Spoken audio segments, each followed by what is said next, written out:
tujuan dia hijrah, ya, tujuan dia itu pindah, ternyata dia meninggal di tengah perjalanan.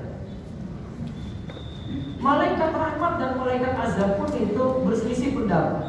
Ini urusan dia dengan siapa nih? Dengan malaikat rahmat ataukah dengan malaikat yang nanti beri siksa? Nah, dua malaikat ini berselisih. Akhirnya Allah dengan kasih sayangnya, karena orang ini tobatnya tulus, Allah dekatkan jarak dia itu ke tempat yang baru, ke tempat tujuan dia itu hijrah. Maka diambillah dia oleh malaikat rahmat. Padahal dosanya tadi berapa? Berapa nyawa yang sudah dihabisin? 100. Maka betapapun banyak dosa yang dimiliki, Allah Maha Pengampun. Tinggal kita mau tulus untuk bertobat atau tidak. Jadi tidak boleh mengatakan tidak ada tobat bagimu. Tidak boleh ada yang katakan pada temannya, kepada rekannya, kepada saudaranya, oh kayaknya tobatmu nggak mungkin lagi diterima. Kita tidak bisa meneruskan kayak begitu. Karena ini hak Allah, Allah yang mau mengampuni. Juga nanti siksaan di akhirat itu tergantung Allah juga. Bisa jadi lantaran dosa besar, walaupun ada dosa besar, Allah masih bisa maafkan nanti ketika di akhirat. Tadi datang dengan dosa sepenuh bumi saja, Allah bisa datangkan ampunan sepenuh bumi. Walaupun memang ada orang yang masuk surga tanpa hisab tanpa siksa, dia bersih dari dosa masuk surga, iya. Tapi ada orang juga yang datang dengan dosa besar, Allah masih bisa mengampuni dosa-dosa. Itu hak Allah, Allah untuk mengampuni itu hak Allah, kehendak Allah. Kecuali kalau orang berbuat syirik, berbuat kekafiran, nah itu urusan lain ketika dia meninggal dunia. Dia meninggal dunia bawa dosa syirik, dia meninggal dunia bawa dosa kekafiran, gak tobat. Itu beda lagi. Namun kalau semasa hidup tobat, sudah selesai. Dia punya dosa yang lainnya, nanti hak Allah itu, kehendak Allah. Allah mau ampuni, itu kehendak Allah, bukan hak kita. Makanya kalau kita lihat ada yang meninggal dunia, kita cuma doakan saja. Selama kita tahu itu dia muslim, kita doakan saja. Allahumma ighfir lahu warhamhu wa'afihi wa'fu anhu wa'afiyhu dan seterusnya. Nah, ini kesimpulannya tentang masalah tobat sudah kita bahas di bahasan terakhir. Terus kalimat yang terakhir yang keempat, halaman 44, ingat 3 perkara yang merupakan tanda kebahagiaan atau kunci kebahagiaan, yaitu 1, jika diberi nikmat bersyukur. 2, jika mendapat cobaan bersabar. Yang ketiga, jika berbuat dosa segera memohon ampun kepada Allah. Jika berbuat dosa ya, segera memohon ampun kepada Allah. Barang siapa memiliki ketiga hal ini, dia akan memulai kebahagiaan. Sebaliknya, barang siapa tidak mendapatkan ketiga hal ini atau sebagiannya, maka itu merupakan tanda kebinasaan.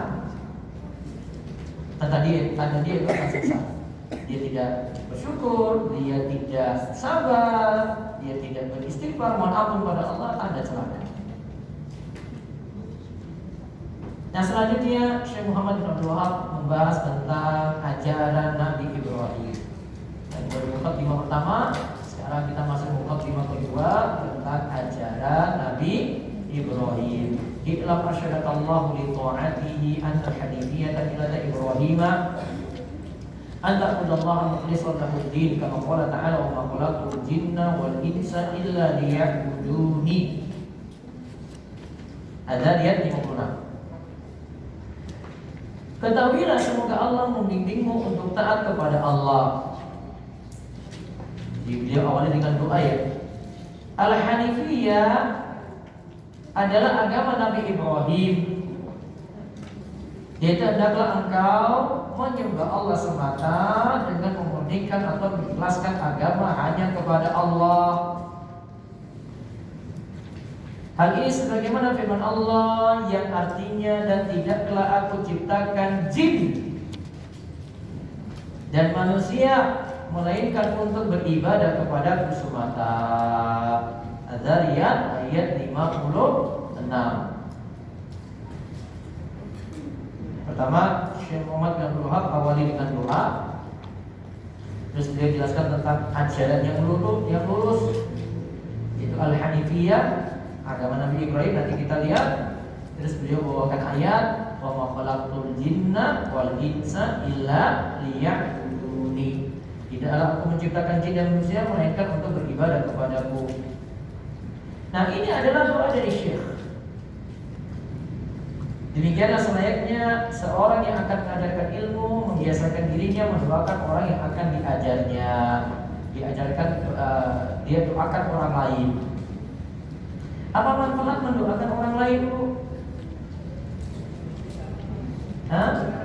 Doa itu akan balik ke kita.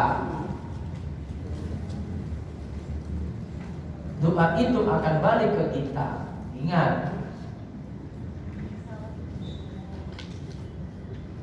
ada hadis yang menyebutkan kalau ada yang mendoakan saudaranya di saat saudaranya tidak tahu, datang malaikat yang punya tugas untuk aminkan doa ini. Ada malaikat yang punya tugas untuk aminkan doa ini. Malaikatnya tidak disebut namanya khusus, Bu. Cuma tugasnya untuk aminkan doa saya. Jadi ada nama-nama malaikat. Saya pernah bahas di Salatul Usul ya, di Ustaz Hidayah dulu. Ada nama-nama malaikat yang kita tidak ketahui namanya. Namun tugasnya ada. Tugasnya ini cuma aminkan doa saja. Apa tugasnya? Dia kalau lihat ada saudaranya mendoakan yang lainnya di saat ia tidak tahu, maka akan didoakan. Malaikat ini akan mendoakan, ya Allah kabulkanlah, ya Allah kabulkanlah, walaka bimislin. Engkau juga akan dapat semisal itu. Berarti yang mendoakan saudaranya tadi akan mendapatkan doa yang bisa. Terus lalu dia sebut taat kepada Allah berarti melaksanakan perintah, menjauhi larangan. Ada perintah, ada apa, Bu? Larangan. Perintah nanti ada dua macam, Bu. Ada wajib, ada sunnah. Larangan juga ada dua. Ada haram, ada makruh. Coba ulang, Bu. Perintah ada berapa? Dua. Ada perintah wajib, ada perintah sunnah.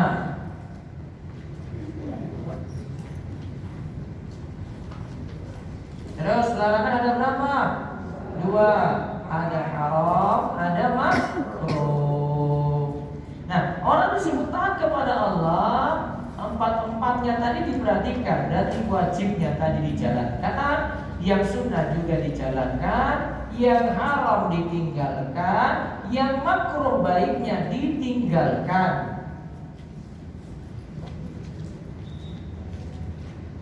Wajib jelas, salat lima waktu, puasa Ramadan, rukun Islam masuk. Yang sunnah sebagai nafilah tambahan ada di situ. Salat sunnah rawatib. Saya pernah bahas ya. Salat sunnah rawatib ada berapa, Bu? 22. Ada 10 muakkad, ada 12 ghairu muakkad. 22 apa saja cari sendiri. PR tak jelaskan. Ada sholat tahajud, ada witir, nah itu. Kalau puasa Ramadan yang sunnah berarti yang selain Ramadan. Senin Kamis, puasa Ayyamul Bid. Daud, apa Daud, Bu? Puasa Daud. Sehari puasa, sehari tidak. Nanti ketemu dengan hari tertentu, puasa Asyura, puasa Arafah, 6 hari di bulan Syawal. Kaitannya dengan makruh. Makruh itu berarti yang baiknya ditinggalkan.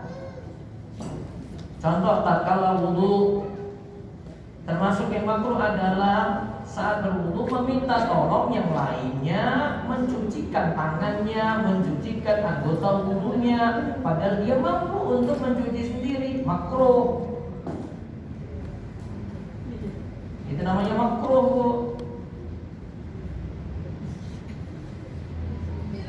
Contoh makruh lagi dalam sholat. Misalnya dalam sholat, kalau dalam mazhab Syafi'i, sholat itu sebaiknya pakai penutup kepala untuk laki-laki. Ya, maka ketika sholat dalam keadaan tidak pakai pecis, tidak pakai penutup kepala, makruh. Ini bilang sama putra ibu, bilang sama suami. Ya, ada yang nge-frame kayak begini, makruh itu nggak senang, nggak disukai. Umumnya orang Indonesia itu kalau suruh laki-laki jadi imam, umumnya mereka itu kalau lihat ada yang nggak pakai pecis, Pak jenengan aja saya yang imam. Wah saya nggak pakai pecis ya. Sudah pakai pecis saya aja yang imam. Monggo Pak jenengan aja yang maju. Berarti dia menyuruh ya penutup kepala itu yang pasti diperhatikan. Makruh dalam bentuk permainan yang baiknya ditinggalkan. Contoh main catur. Main catur ini indal madhab Syafi'i. Ini menurut pendapat madhab Syafi'i. Makruh. Kalau sampai melakukan yang makruh ini sampai meninggalkan sholat, waktunya lewat, dia disuruh pokok sholat dengan segera. Main catur kok sudah azan, kok kelewat waktunya, sampai kelewat waktunya, dosa dia dan dia mesti segera pokok sholatnya. Dia lakukan yang makruh. Pembahasan dalam mazhab Syafi'i. Contoh lagi, yang makruh dalam pakaian untuk wanita di dalam sholat, memakai pakaian yang ketat untuk nutup aurat. Walaupun sudah nutupi aurat, tapi kalau ketat makruh. Maka usahakan tidak cukupkan dengan kaos kaki. Yang bagian kaki itu tidak cukupkan dengan kaos kaki. Bagian ruku mau kena bagian bawah, diturunkan lagi, tutup sampai kakinya tenggelam. Gak cukup dengan kaos kaki. Paham betul Bu? Jangan ikut-ikutan saya Bu. Itu anak kalau ini gini. Ini beda. Perempuan turunkan lagi. Kalau laki-laki disuruh di atas mata kaki kalau dia sholat itu. Kayak gitu pakaiannya. Kalau perempuan turunkan di bawah mata kaki. Nabi SAW suruh seorang sahabat wanita, wah Rasulullah kalau kami tutup sampai kaki ketika sholatnya masih kelihatan, tambah lagi satu jengkal. Berarti suruh tutup sampai tenggelam kakinya tadi. Bagian punggung kaki sudah ketutup, minimalnya kayak gitu.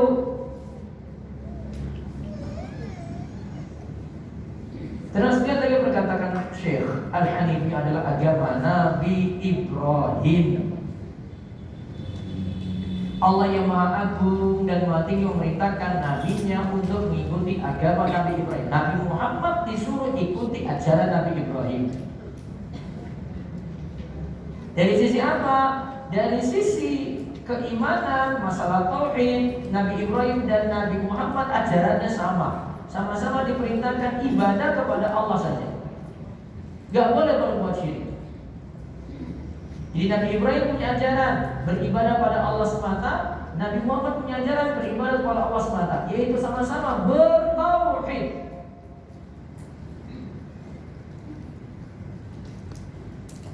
Dan Allah Subhanahu wa taala berfirman, "Tsumma auhayna ilaika an ittabi' millata Ibrahim hanifa wa ma kana minal musyrikin." Kemudian kami wahyukan kepada Muhammad, ikutilah agama Ibrahim, seorang yang hanif, yang lurus, dan dia bukan termasuk orang yang mempersekutukan Tuhan. Itu bukan orang yang mempersekutukan Allah. Jadi Nabi Muhammad disuruh mengikuti Nabi Ibrahim. Yang pertama apa? Dalam hal tauhid. Al-Hanifi adalah agama yang lurus dan dia adalah agama Nabi Ibrahim alaihi wassalatu wassalam. Al-Hanif, agama yang lurus adalah menghadapkan semua amalan kepada Allah dan berpaling dari selainnya. Inilah yang dimaksud dengan Al-Hanif, yaitu menghadapkan hati, amal dan niat seluruhnya hanya kepada Allah serta berpaling dari selain Allah. Allah perintahkan kita untuk mengikuti agama Ibrahim sebagaimana firman-Nya, "Wa ma ja'ala 'alaikum fid dini min haraj." Dia sekali-kali tidak menjadikan untukmu dalam agama itu suatu kesempitan. Ikutilah agama orang tuamu yaitu Ibrahim. Jadi ajarannya apa Nabi Ibrahim yang sama dengan Nabi Muhammad? Nabi Ibrahim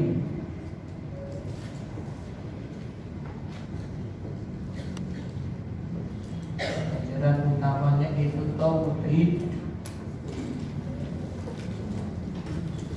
Nabi Muhammad juga ikut ini.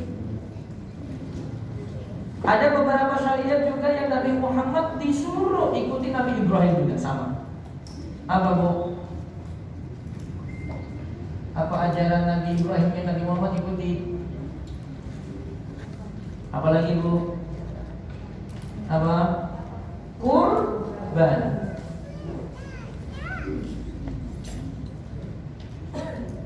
Apalagi? Haji.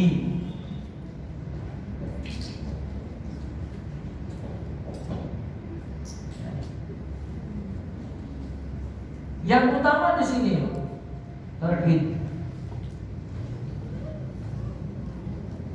Juga kurban ini saat Nabi Ibrahim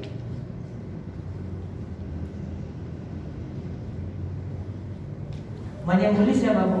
Ingin menyembelih siapa? Walaupun tidak jadi.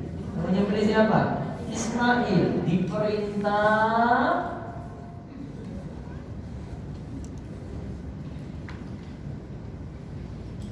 menyembelih Ismail. Ibunya Ismail siapa? Ibunya Ismail siapa? Bu Siti ya. Siti siapa? Kita mau bilang Bu Siti. Lihat, Ibrahim itu awalnya istrinya itu Sarah.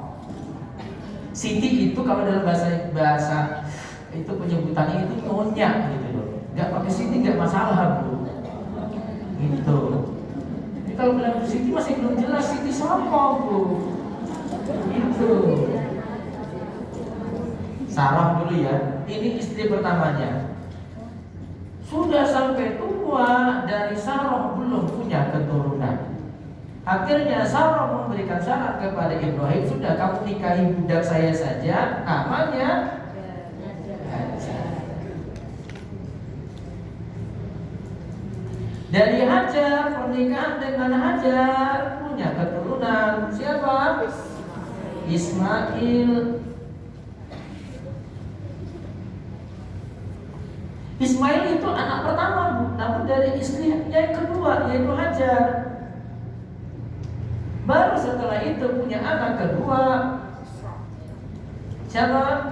Ishak.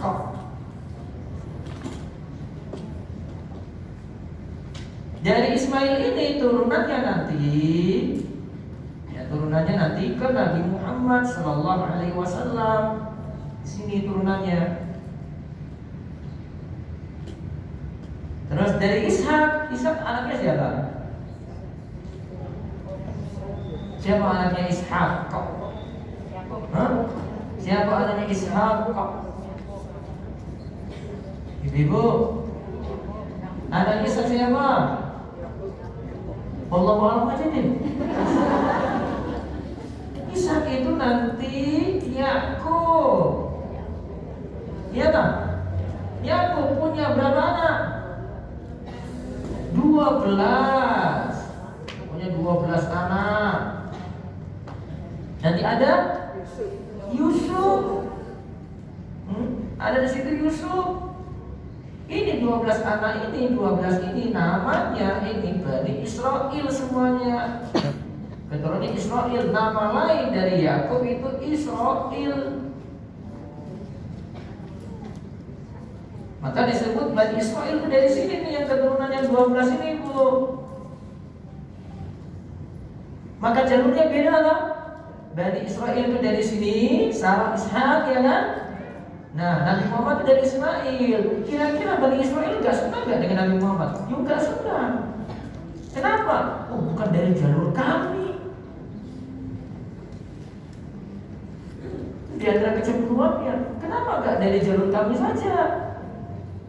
Nabi yang terakhir, namun diambil dari jalurnya Ismail.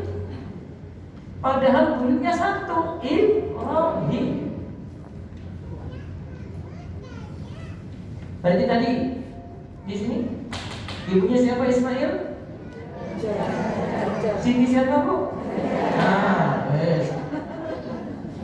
ibunya itu Hajar.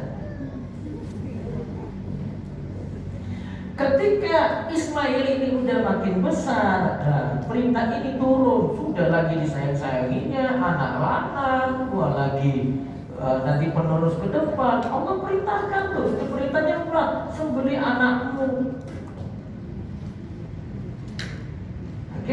Akhirnya yang disembeli domba, yang jelas syariat kurban dari ajaran Nabi Ibrahim sini. Kurban. Terus ada ajaran apa lagi, Bu? Ada ajaran apa? Haji. Haji kemana, Bu? Mekah. Apa ibadah-ibadah di haji itu, Bu? Ibadah-ibadah di haji apa, Bu? Ihram.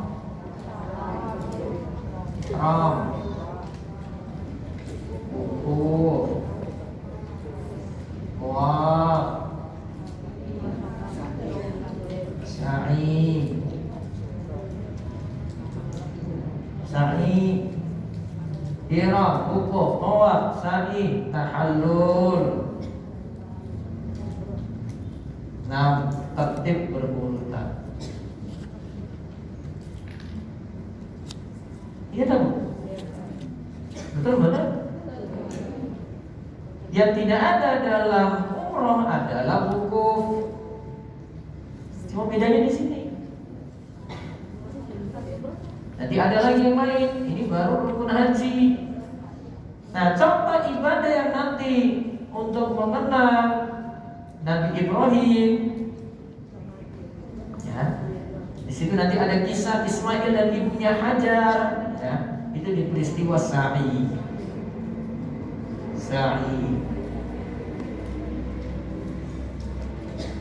Di peristiwa Sa'i. Lihat, Sa'i itu asalnya ceritanya itu di sini. Allah perintahkan Nabi Ibrahim dari Syam itu pergi ke Mekah.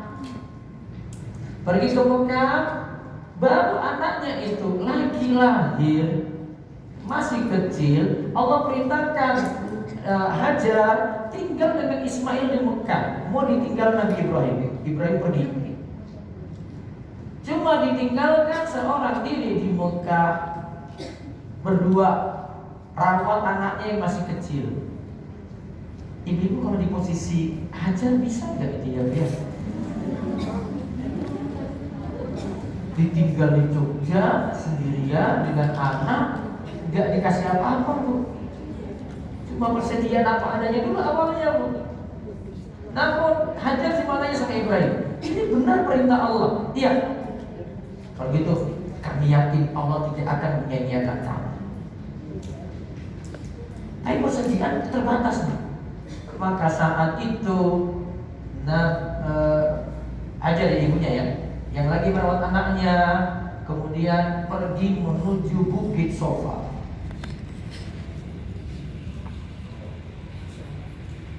Dia cari-cari di situ, gak dapat. Ada sesuatu untuk mencegah kebutuhan air misalnya, nggak dapat.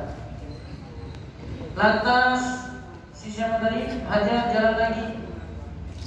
Ini anak masih kecil, berarti masih dalam keadaan sebagai suri ya Bu ya. Suruh jalan lagi Bu. Jaraknya Sofa ke Marwah sekitar 450 meter. Hampir setengah kilo ya. Dari sini kemana ke dari Jika ini ya? UPN sana mungkin ya?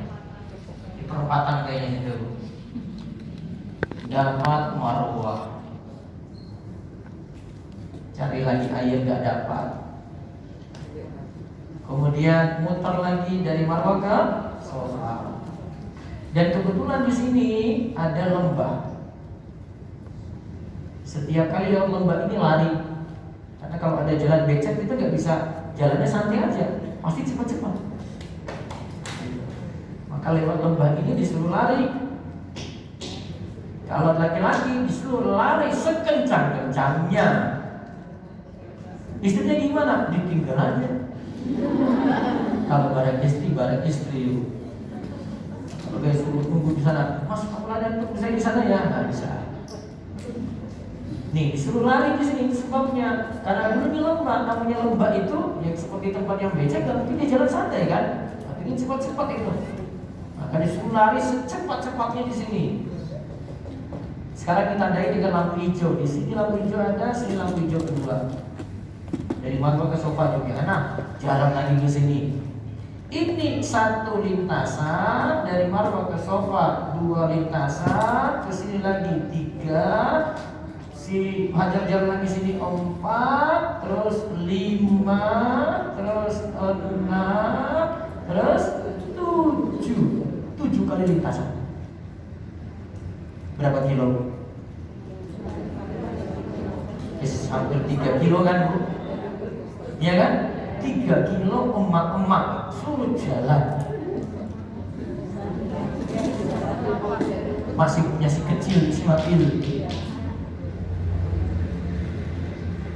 Akhirnya gak dapat. Kemudian datang malaikat. Malaikat kemudian datang ke suatu tempat yang di situ jadilah sumur Zam-Zam. Keluar semua dari situ. Kemudian ada burung-burung yang tiba-tiba datang di air itu, menandakan situ ada air. Dekatilah air tersebut. Kemudian dibuat seperti bendungan oleh Hajar. Kemudian air tersebut tergenang di situ. Nabi SAW itu katakan, seandainya kalau Hajar tidak membendung ini, Zam-Zam itu terus ngalir terus jadi sungai. Mungkin kita tidak bisa nikmati saat ini. Maka jasa besarnya Hajar itu di sini. Zam-Zam tetap terus ada. Nah, syariat sa'i, maka ingat kalau ada yang melakukan sa'i, dia ingat ini peristiwa ini. Pelajaran pentingnya apa?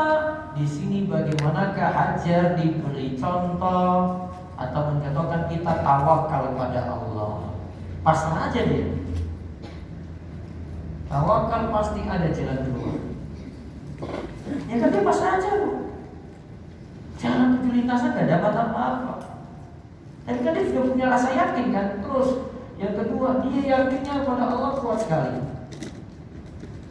Yakin kepada Allah untuk dapat solusi. Yang gak khawatir. Yang saya yakin ini akan dapat. Keyakinan berikutnya lagi apa Bu? Atau Hajar contohkan apa lagi Bu? Tadi ngeyel gak si Hajar Bu? Ngeyel pada Ismail gak? Pada Ibrahim gak Bu? Ibu-ibu dia bantah Ibrahim gak tadi? Ibu-ibu paham gak maksud saya?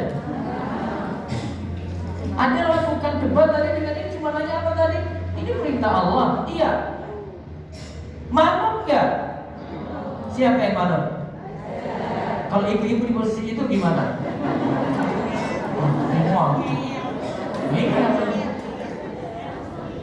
Catat nih Bu. Taat.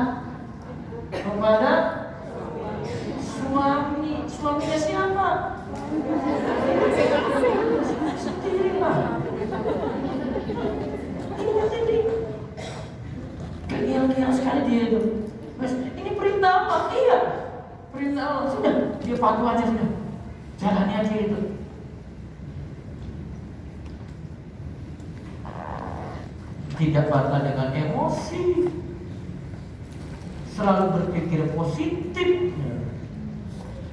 Dapatkan dia di sini. Dapat dulu sih enggak? Dapat. Zam-zam terkenang terus Bu. Ibu nikmati zam-zam itu. Coba kalau dulu Hajar ngeyel coba, dapat zam-zam enggak ini? Enggak. Enggak nikmati zam-zam lagi kita saat ini.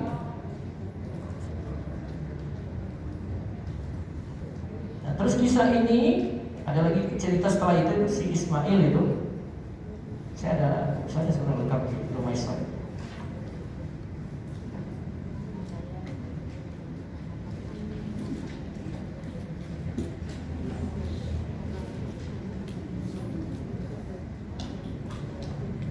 Di bagian akhir itu disebutkan dalam cerita ini. Nah, kemudian setelah dibiarkan kayak gini, sekarang giliran Nabi Ibrahim datang. Padahal di situ orang-orang sudah tahu ada sumber air Zam-Zam kan? Apa pengaruhnya kalau ada sumber air? Kan tadi gak ada orang sebenarnya, sekitar sini gak ada orang. Apa pengaruhnya kalau ada sumber air? Orang-orang pada berdatangan, bikin perkampungan di situ. Ya, buat perkampungan di situ. Ketika orang-orang sudah mulai ramai, baru Nabi Ibrahim datang. Baru Nabi Ibrahim di situ datang untuk melihat keadaan istri dan anaknya.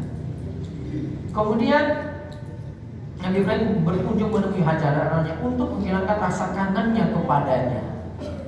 Karena tadi semua perintah Allah. Maka pada suatu hari saat Nabi Ibrahim telah bersama anaknya, Ibrahim bermimpi. Yang tadi kita jelaskan, mimpi untuk menyembelih putranya sendiri.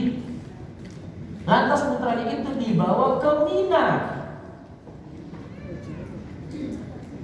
Ismail itu dibawa di Mina, Bu. Di Mina inilah tempat yang mau Ismail ini disembelih. Biasanya ada, kalau lewat situ ada beberapa supir itu beritahu tempatnya di situ tuh, untuk tempat penyembelihan Ismail dulu. Kalau nggak kita di dekat stasiun. Kalau di Mina, kan sekarang ada stasiunnya. Nah, situ enggak. Mina ini tempat penyembelihan Ismail awalnya.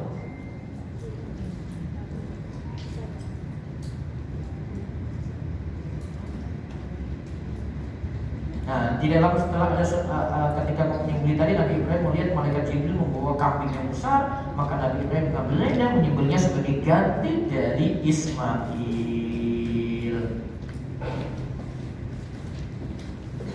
Itu contoh ajaran-ajaran yang kita juga disyariatkan cuma mewariskan dari ajarannya Nabi Ibrahim. Di antaranya kurban, kemudian tadi ada sa'i berapa lintasan Bu? Saya sebut lintasan ya, soalnya kalau ibu bilang 7 putaran nanti ibu jadi 14. 1, 2, ya kan? Dari sofa itu pasti ganjil, dari mama pasti genap. 3, 4, 5, 6, 7. Berarti di mana? Marwah. Ketika di bukit sofa itu, saat dititipkan tadi, Nabi Ibrahim itu berdoa ke arah kiblat. Jadi Nabi Ibrahim itu cari tempat ke arah kiblat berdoa. Maka dianjurkan di sini ini berdoa di sini. Tempat mustajabnya doa saat sa'i di sini dan di sini. Jangan terlalu banyak selfie di sini dulu. Please. Ini doa di sini mustajab. Caranya adalah nanti ada bacaan zikir dibaca 3 kali, masing-masing baca 1, terus doa apapun, minta. Ganti lagi baca zikir kedua, doa lagi. Ganti lagi baca zikir ketiga, doa lagi. Kalau saya bilang jemaah, doa sebanyak-banyaknya di sini Bu. Mumpung baru lepas. Kadang pembimbing itu ada yang cuma, ayo Bu, jalan lagi. Jangan suruh jalan di situ. Cari tempat di pojok mana gitu, gak akan diusir. Berhenti di situ dulu, doa 3 kali, minta apapun. Setelah dari sini berdoa lagi di sini. Contohin Nabi Ibrahim dulu. Nabi Ibrahim doanya hadap kiblat. Jadi cara kiblat Bu. Nanti agak tempatnya agak miring nih Mas. Misalnya ini lintasannya naik ke sofa, tempatnya miring, kalau dia gini arahnya ikut arah kiblatnya itu. Di sana kan ada kiblat. Jadi dalil berdoa itu menghadap kiblat. 5 apa sama, nanti balik ke sofa lagi sama, sampai 7 kali nanti Bu. Ketika sudah terakhir 5 tidak berdoa lagi. Nah, sudah selesai. Langsung keluar dari situ. Itu jadi dalil kalau berdoa menghadap kiblat. Kiblatnya doa sama dengan kiblatnya sholat. Ingat, kiblatnya doa itu sama dengan kiblatnya sholat. Karena sebagian ulama itu katakan kiblatnya doa itu ke langit. Jadi ada yang berdoa Allah, ya Allah.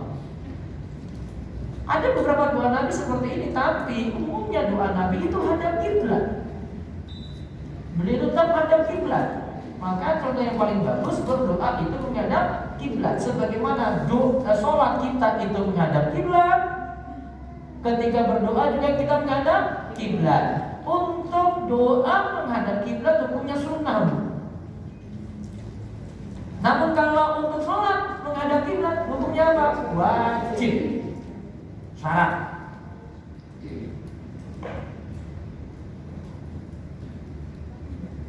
Sebenarnya ada ajaran satu lagi, akikoh itu.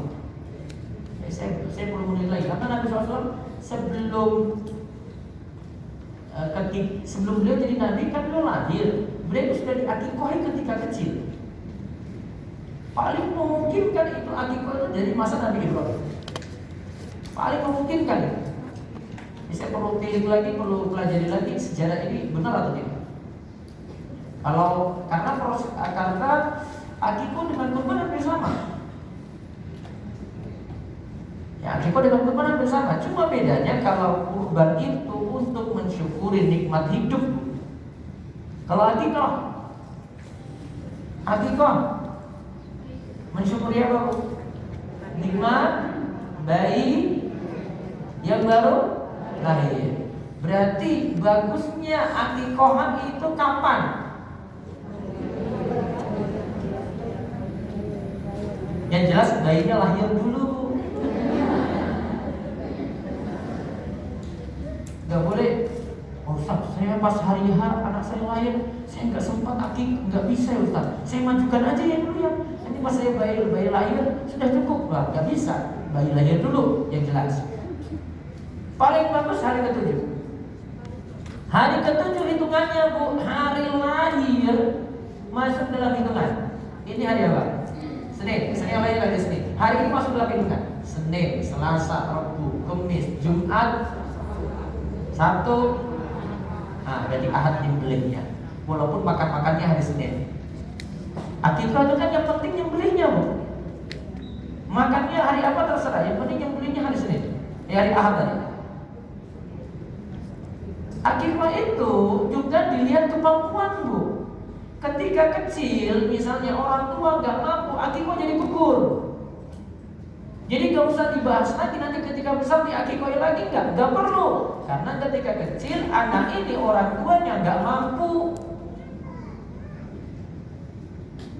Beda kalau orang tuanya mampu, maka dia dituntut, orang tua dituntut. Kalau bisa hari ke-7, kalau gak bisa ditunda lagi.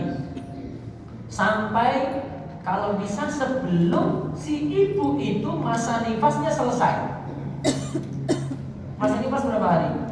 Nah, sebelum hari ke-40 berarti. Kalau tidak bisa lagi, maka yang penting sebelum balik. Jadi kalau dari kecil mampu ya orang tua ya, sebelum balik. Kalau tidak bisa lagi atau belum dilakukan, maka akikah jadi gugur bagi orang tua. Dan anak kalau sudah balik diperintahkan, ada 2 pilihan dia bisa lakukan. Yang pertama, mengakikoi dirinya sendiri. Dan yang kedua, dia tidak akikah sama sekali.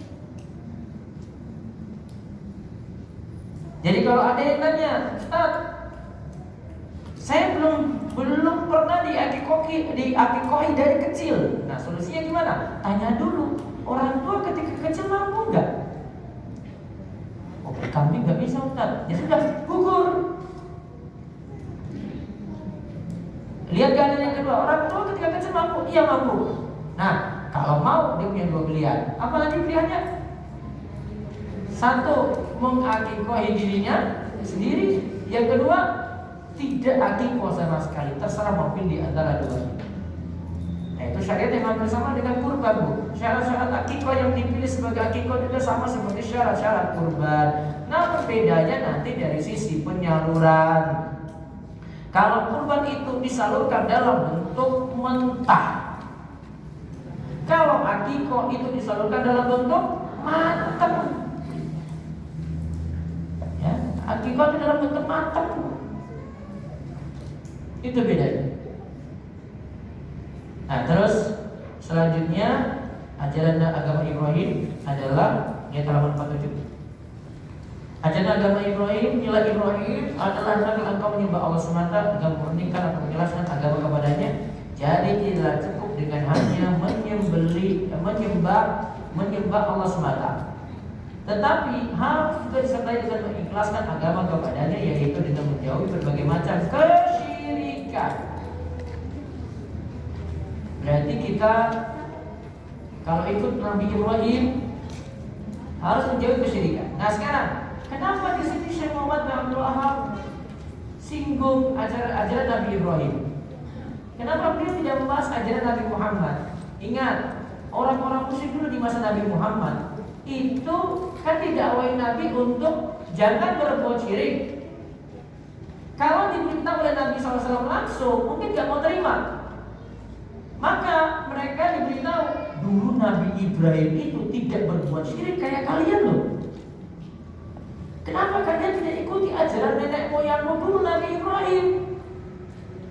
Maka yang disinggung oleh Nabi Muhammad pun Nabi Ibrahim. Nabi Muhammad tidak menyampaikan ajarannya langsung. Namun lihat, Nabi Ibrahim dulu tidak berbuat syirik. Kenapa nggak ikuti itu? Kalau kurban kalian ikut Nabi Ibrahim, kalau sa'i tadi kalian ikut Nabi Ibrahim, kenapa untuk syirik? Kenapa tidak tinggalkan lantaran ikut Nabi Ibrahim?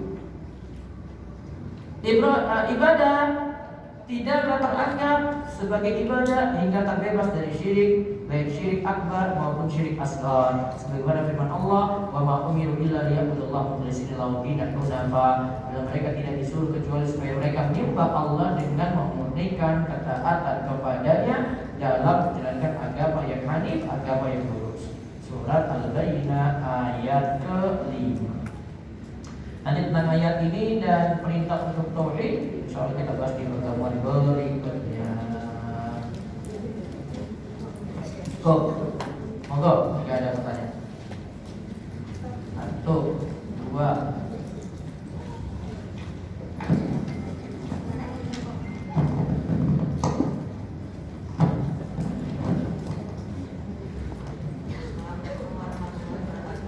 Waalaikumsalam warahmatullahi wabarakatuh.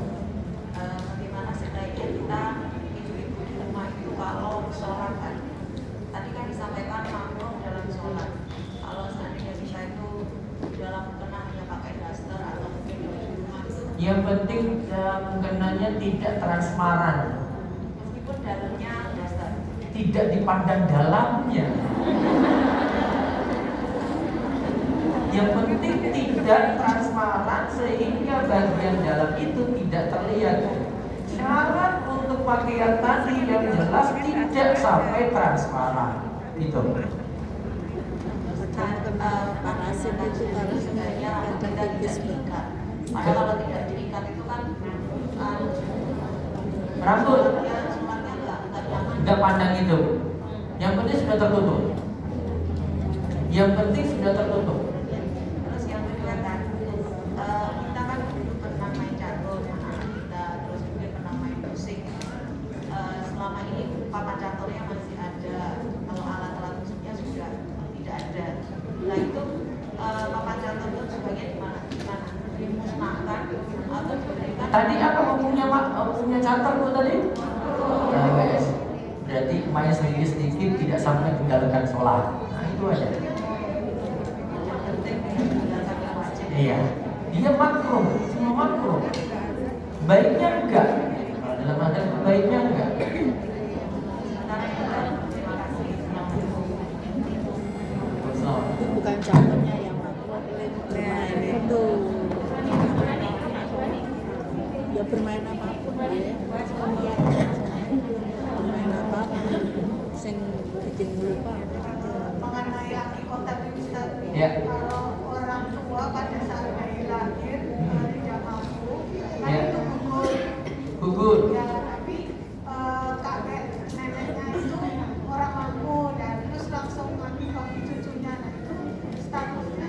Berarti kakek nenek akikoi cucunya boleh sah. Ya, tadi kakek neneknya yang akikoi sebagaimana Nabi pernah mengakikoi cucunya Hasan dan Husain. Boleh. Silakan lagi.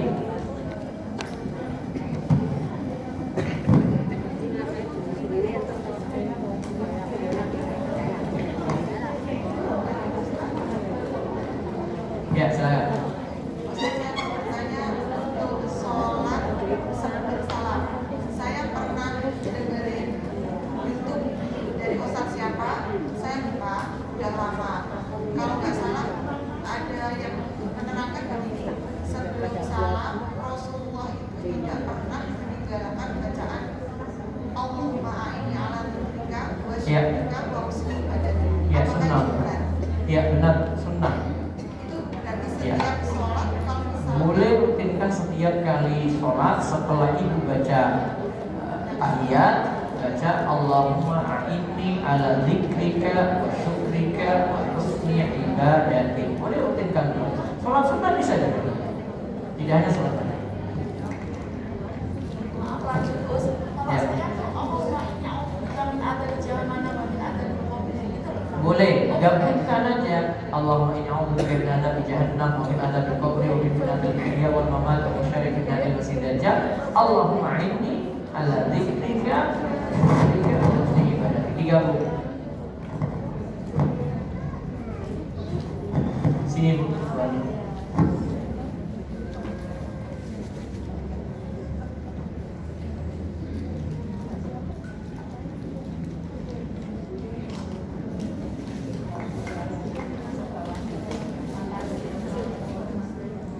Waalaikumsalam warahmatullahi wabarakatuh. Ye.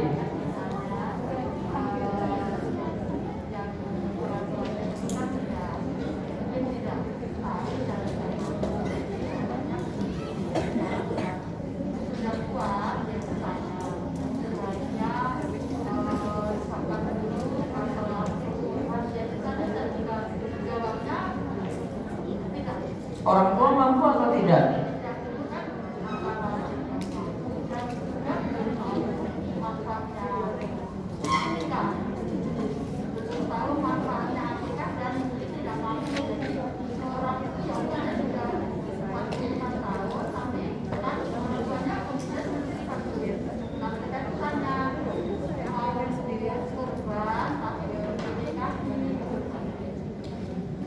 Nah, ini kembali ke tadi Bu. Saat bayi lahir orang tua dalam keadaan mampu akikah atau tidak? Langsung kurban nggak apa-apa saja. Tidak disyaratkan seperti itu. Jadi kalau seandainya mau beli kurban langsung boleh. Kalau memang akikah sudah jadi gugur, nggak masalah.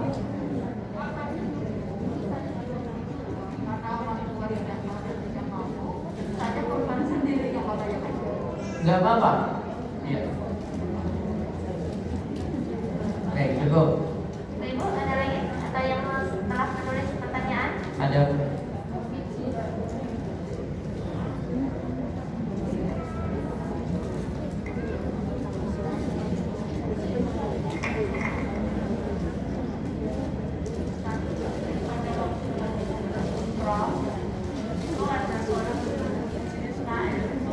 Ada sholat di hijr, disuruh sholat di situ. Saat apa Bu? Saat tawaf atau sudah selesai? Saat kegiatan umroh atau sudah selesai umroh? Selesai umroh masih boleh. Namun kalau saat tawaf tidak boleh.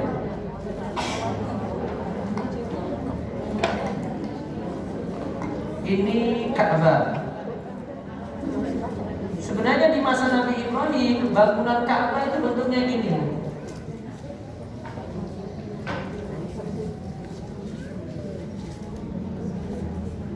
Bangunan Ka'bah. Di sini Hajar Aswad. Nah, yang bentuk lengkung ini huruf D ini namanya hijr.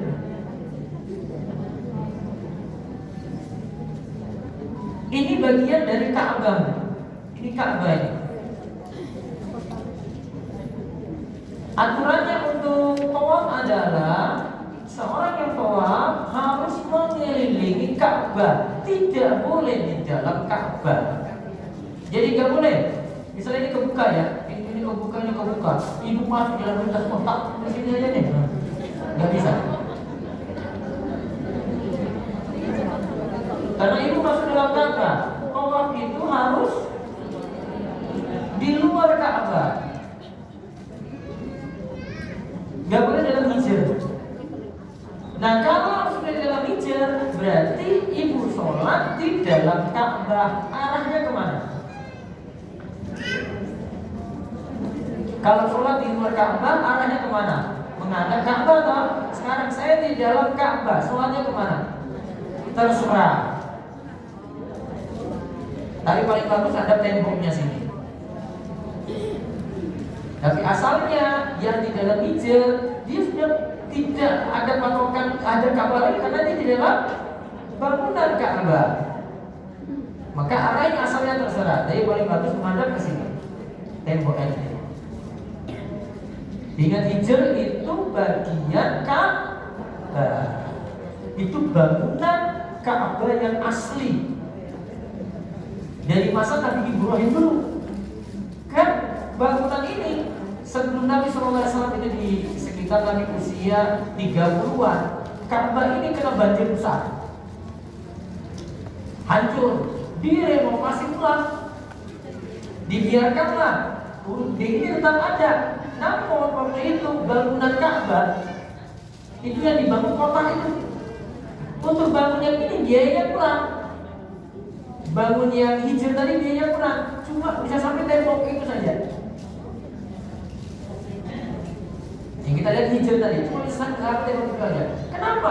Dulu untuk bangun Ka'bah ini itu sudah ada kesepakatan oleh orang-orang musyrik. Pokoknya bangun Ka'bah harus dengan harta halal, gak boleh ada harta riba di sini.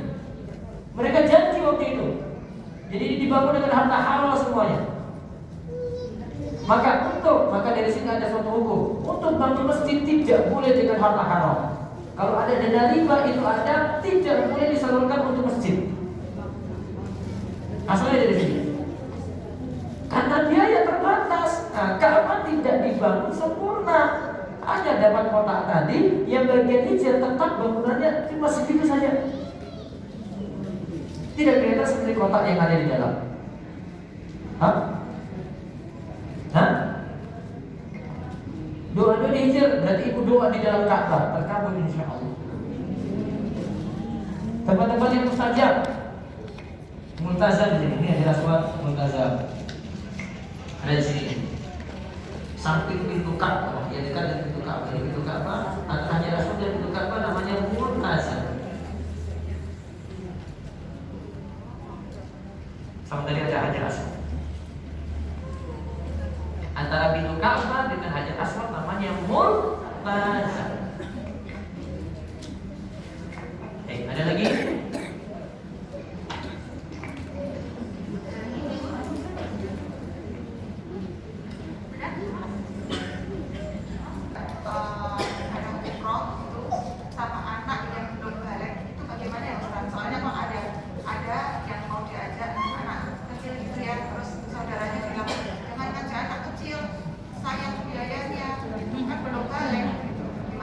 Boleh saja kalau dia sudah tamyiz, diniatkan ihram.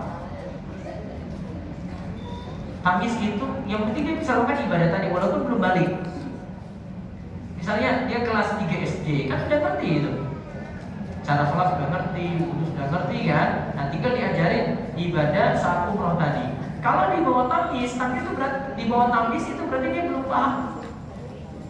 Suruh sholat juga dia nggak tahu sholat itu apa, wudhu juga dia cuma ikut-ikutan saja, gitu. Dia belum tahu aktivitas kayak gitu. Kalau di bawah tamyiz tidak perlu untuk diniatkan ihram. Kalau sudah tamyiz tapi belum balik. Kalau sudah tamyiz belum balik boleh. Namun pahala bagi dia dan juga nanti bagi orang tua yang didik dia. Si anak juga dapat pahalanya. Tapi belum dapat pahala, cuma jangan melakukan kebaikan saja. Namun dari sisi kewajiban belum wajib. Seandainya dia ikut haji juga, dia belum dikatakan menunaikan haji yang wajib. Umroh juga demikian. Nah, sudah apa? Ngajak aja kalau sudah tamis.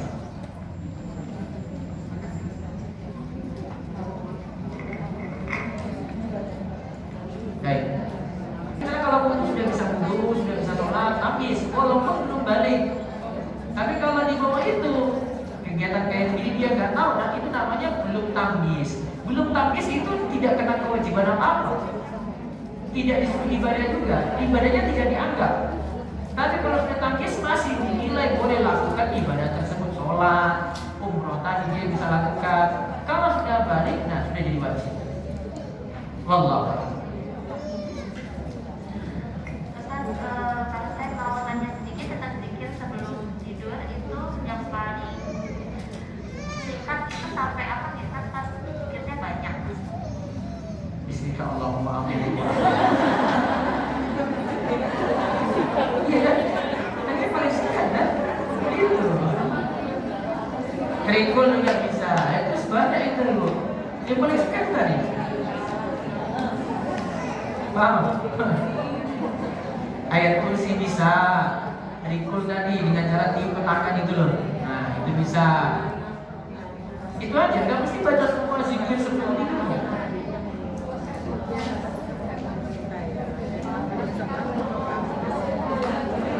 Kalau mau,